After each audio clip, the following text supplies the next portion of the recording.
Բարգավաճ Հայաստան կուսակցության ղեկավար Գագիկ Ծառուկյանը շնորհակալ է ընդդիմադիր ուժերին, որոնք երեկվանից աջակցում են ԲՀԿ-ին։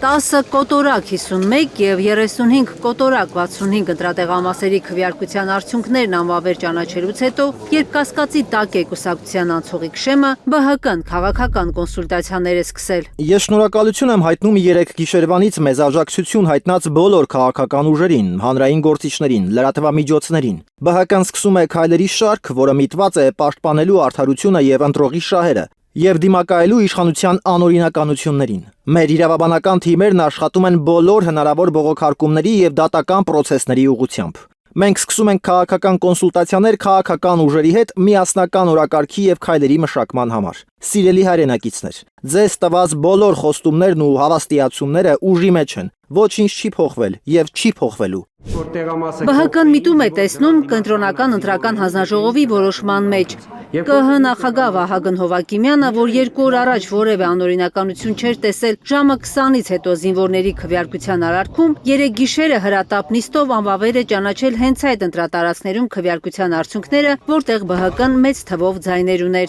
Բազմաթիվ տեղամասերում, որտեղ զինվորները նույն պայմաններում կատարել են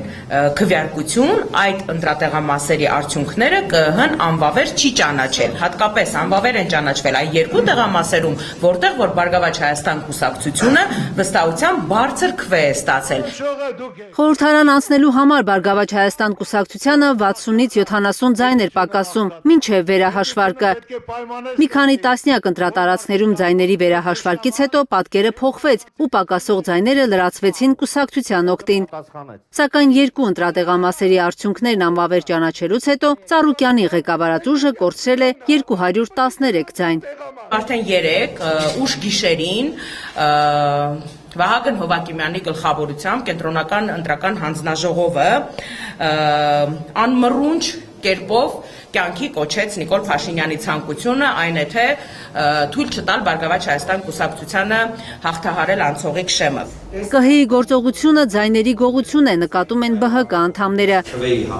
Աննախադեպ ընտրախախտումների պայմաններում ոչ միայն այդ 2 ընտրատարածքների արդյունքները պետք է անվավեր ճանաչվեն, այլև ընտրական ամբողջ գործընթացը, կարծում են ԲՀԿ-ում։ Կա մի տարբերակ, կարող է վերաքվեարկություն չլինի։ Պարտադիր է